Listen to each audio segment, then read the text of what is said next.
Hey y'all, I'm back again with another Pokemon Challenge video. Pokemon Red with only Hitmonlee was easier than I expected, so this time I decided to use a Pokemon that I knew would be harder than hitting a high jump kick. I wanted to see if I could beat Pokemon Red using only one Cubone. As usual, the rules are I can only use Cubone in battle, and I can't use any items in battle, so no glitches or exploits. By the way, if you like this kind of content and want to see more, be sure to subscribe and check out more of the videos on my channel. Cubone has pretty awful stats, except for a beefy base 95 defense. It's especially slow, so we're going to be vulnerable to taking huge special hits from faster Pokemon. The good news is that the move pool is actually pretty great. Lots of different type coverage and same type attack boosted Dig and Earthquake are wonderful. However, there aren't really any moves to take advantage of the badge boost mechanic, so that's a bummer. Off at Professor Oak's lab, I used the Universal Pokemon Randomizer to replace Squirtle with Cubone so that our rival will pick Bulbasaur. Venusaur will eventually learn Razor Leaf, which always crits, meaning our badge boost won't help us defensively at all. What's even worse is that because we chose Squirtle, our rival will pick Venusaur, and to balance out his team, by the end of the game he'll also have a Gyarados. So this is going to be a pretty tricky one. I nicknamed my Cubone, Are You My Mother? Because I'm an absolute monster and I feel nothing. We start off with the Moon Bone Club, which although it sounds like an adult entertainment venue, is actually just a really great ground type move. We also have Growl, but we're almost never going to use that. In fact, for most of the run we won't use any status moves. Cubone's coverage is not only great, but it's necessary. Anyways, his Pokemon are rock types, so they're weak to ground moves, and we have high defense. So Cubone is able to easily bone his Pokemon so hard, we overcome his team to win the Boulder Badge. After picking up the TM for Mega Punch in Mount Moon, we take on our rival Bubs in Cerulean City. Mega Punch is a nice addition since otherwise our only move to hit flying types would be Water Gun. It's always tough to take out Pidgeotto without getting hit with sand attacks, and we often lose to Bulbasaur's Vine Whip anyways. Sometimes it just goes for Tackle and Leech Seed, but when we get the chance to attack, Bone Club is able to do massive damage and take it out in just 2 hits. The real concern here is that we're level 21 already, and his Bulbasaur's level 17, and we're having a hard enough time just getting past this one Grass-type Pokemon. It's going to be even worse when we go against strong Water-type Pokemon, like those on Misty's team. Her Pokemon hit super hard with their strong Water-type attacks, and Cubone just can't handle that kind of damage. We have Dig, which is as strong as Earthquake, but it's not until we get a lucky critical hit that we're able to take out Starmie at level 29. If not for that, would have needed way more levels. After gaining so many levels to beat Misty, the rival on the SSN is a complete pushover. Lieutenant Surge doesn't fare much better even. The most damage he can do is Sonic Boom from Voltorb, but he'll only get one chance to do it because we're a ground type with a strong ground type move. Cubone laughs in the face of his useless electric moves and digs all of his Pokemon an early grave. Morbid, yes, but accurate. Speaking of graves, the rival battle in the Pokemon Tower at Lavender Town is a complete 180 from the SSN. He now has a Gyarados, and not only can't we hit it with our best move Dig, but it knows Hydro Pump, the strongest water move in the game. It's a 1-hit KO and our only chance is for Hydro Pump to miss or for Body Slam to paralyze. This is especially bad because Body Slam is not a 2-hit KO. Although, on one run, we get hit with a sand attack to lower our accuracy, but remember, because of the badge boost glitch, that actually raises our attack and makes Body Slam a 2-hit KO on Gyarados. It also helps that he missed several Hydro Pumps during this run, and after that, it's just a 1-hit KO on the rest of his Pokemon. Now for the second hardest battle thus far, Erica at the Celadon City Gym.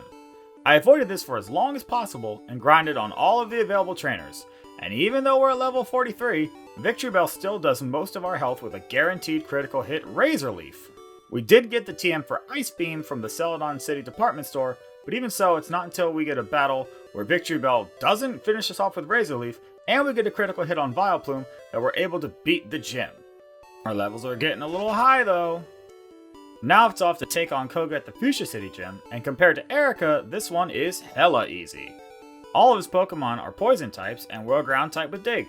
His Koffings will both go down with a single Dig, however Muck disables Dig, so we have to resort to Body Slam for a little bit. Weezing does what Weezing do when it goes for a self-destruct while Cubone is underground, winning us the battle. This one's super consistent, I won it on the first try, and even so, it's like Koga's trying to lose. Now I'm off to the Sylph Company to take on the rival Bubs once again. Pidgeot goes down in a single Ice Beam, but once again his Gyarados is such a problem. He lands a Hydro Pump, but we snag another critical hit to make it a 2-hit KO and avoid getting knocked out. Alakazam disables nothing and gets knocked out in return, leaving us with just enough HP to survive a Vine Whip from Venusaur and take it out with an Ice Beam. If that had been a Razor Leaf, we would have lost, and even with all this luck, it took me dozens of tries. I've skipped over both Giovanni battles because he's an absolute pushover, and now it's off to Sabrina, who is surprisingly an easy gym battle. Her Psychic Pokemon hit super hard on the special side, and we don't have very good special ourselves, but their physical defense is pretty bad. Dig is a 1-hit KO on most of her Pokemon, although Venomoth paralyzes Cubone with Stun Spore. This makes several Digs fail when Cubone is fully paralyzed on the turn Dig would hit, but even so, Cubone easily knocks out her Pokemon with Dig and Body Slam to win us the Marsh Badge. Blaine's Fire-type Pokemon obviously never stood a ghost of a chance. Dig pulverizes his Pyrotechnic Pokemon, and Rapidash even uses Tail Whip for good measure, badge boosting our attack stat even higher. Blaine is usually easy, but even so, this was a particularly bad showing for him. His Arcanine knows Fire Blast, which could burn us, but he just goes for Super Potion and we knock him out with Dig. Now it's time for the final battle with Giovanni for our final gym badge. His Pokemon are all a 1-hit KO with either Ice Beam or Dig. The only Pokemon that is even remotely a threat is Dugtrio, but because it's faster, it goes for Dig first, and we dodge its Dig to slam it with our own Dig for the knockout. Interestingly enough though, we do have a 1 in 256 miss with our Dig onto his Nidoqueen. Not that it made the slightest bit of difference though, because all of his Pokemon, like I said, are just a 1-hit KO. This gym battle was Giovanni's first showing in the run, and sadly it wasn't of much importance. Rival fight afterwards with Bubs though is a very different story.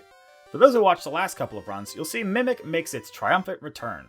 This battle is impossible without mimicking Agility on the Pidgeot, for both the speed boost and also the rest of the boost from the badge boost glitch. The boost to attack and special let Cubone survive a Hydro Pump from Gyarados and also 2-hit KO it with Body Slam in return. Unfortunately, Cubone levels up before reaching the Venusaur, which resets the badge boost, meaning our attack and special attack go back to normal. In the battle you see, I actually get a clutch freeze on the Venusaur to win the battle. But let's not talk about the dozens of other attempts where I failed miserably getting knocked out to Razor Leaf. When I initially reached the Elite Four, Cubone is at level 62. Very high, but even so it's just too weak to make it past Lorelei. So I grinded a couple of levels on trainers in Victory Road, and then I used all of my rare candies to reach level 74. I don't want to go any higher, since I usually try to beat these challenges under level 60. And this is the minimum level where Earthquake is a 2-hit KO on Lorelei's Cloyster, which otherwise ends the entire Elite Four run with Clamp before it even gets going. Like I alluded to earlier, first up is Lorelei, and this battle is generally just a train wreck. We have to brute force our way past Dugong's Aurora Beam without it lowering our attack, and also knock out Cloyster before it hits a Clamp, which like I said will automatically end the battle. Once we do though, we can mimic Amnesia on the Slowbro to boost our special, and also get those sweet badge boosts to attack and speed. Those boosts let us outspeed and 1-hit KO the rest of our Pokemon, and because we're at such a high level, we don't gain enough experience during the battle to cause us to level up and reset the badge boosts. You saw the successful attempt, but remember, I had to try this one dozens and dozens of times before I get to Bruno. And Bruno, by comparison, is totally free. I mimic the Onix's Harden just to make sure that we have badge boost to be faster, but it's totally not needed. The only danger to us without the badge boost is the chance for Hitmonchan's Ice Punch to freeze Cubone.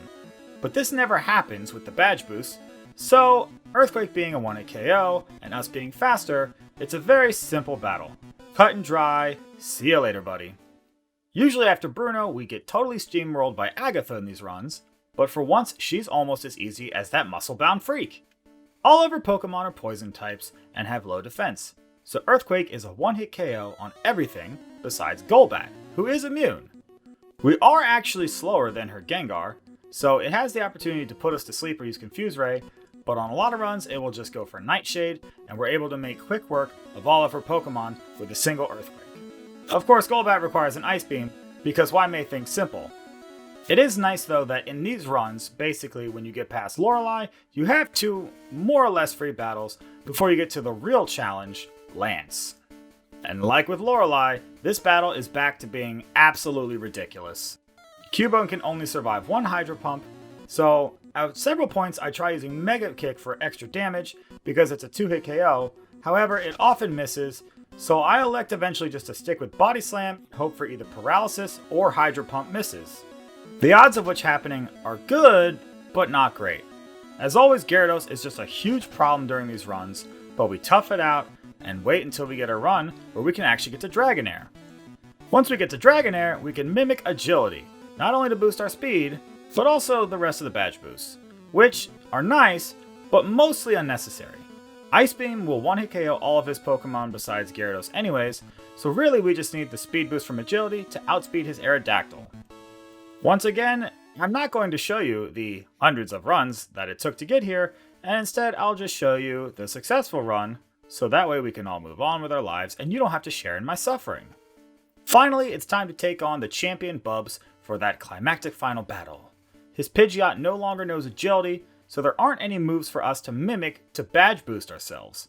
And there's no way we'll beat both his Gyarados and Venusaur without badge boosts. Still, I come up with what I think is a neat little strategy. First, we knock out everything quickly, while also mimicking Recover on Alakazam. Once we reach the Rhydon, we stall for time by going for Recover and resisted Body Slams.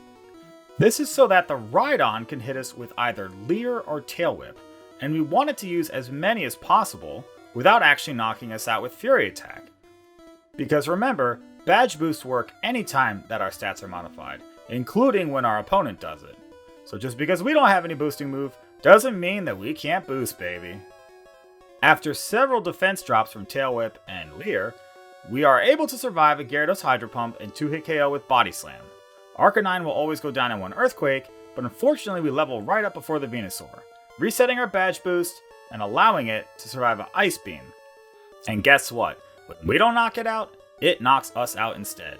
This time with Solar Beam, other times with Razor Leaf. It's just not a good time. And there's no good way for me to manipulate experience to prevent us from leveling up, so we just have to try again. We reach the Venusaur once more with full health, only for it to take us down with 2 consecutive Razor Leaf critical hits. I tried this with both Ice Beam and Fire Blast, and Fire Blast just misses the KO and often doesn't hit at all, so I stick with Ice Beam, which has a chance to freeze, and go for consistency like always. Although, since we have to rely on the Rhydon to badge boost us, this strategy often takes a while before we can make it back to Venusaur. This time though, we're able to survive a Solar Beam and finish it off with Ice Beam, winning both the battle and completing the challenge. And just like in Dragon Ball Z, this one ended with a beam struggle. And with that, the run is over. Man, that sure was much harder than I expected it to be. And I don't show all the battles, but this one was by far the longest challenge to complete, and that includes Voltorb, which was near unusable. Not having a reliable means to badge boost yourself really makes things more difficult and shows the true power of that janky Gen 1 code. As always, I want to thank you for making it to the end of this video, and these videos are a lot of fun, but also a lot of work, so I really do appreciate it. There's a playlist on my channel where you can find the rest of my Pokemon Challenge videos if you want to check those out as well. Anyways, if you like this run, be sure to subscribe and enable notifications so you know right away the next time one of these episodes is uploaded. I've already started working on the next run, where I try to beat Pokemon Red using only one Electabuzz. Cubone was a suggestion left by the comments, so if there's a Pokemon that you want to see in one of these runs, leave a comment down below, and I'll probably end up using it. People think I'm kidding, but it's really true. Anyways, until next time,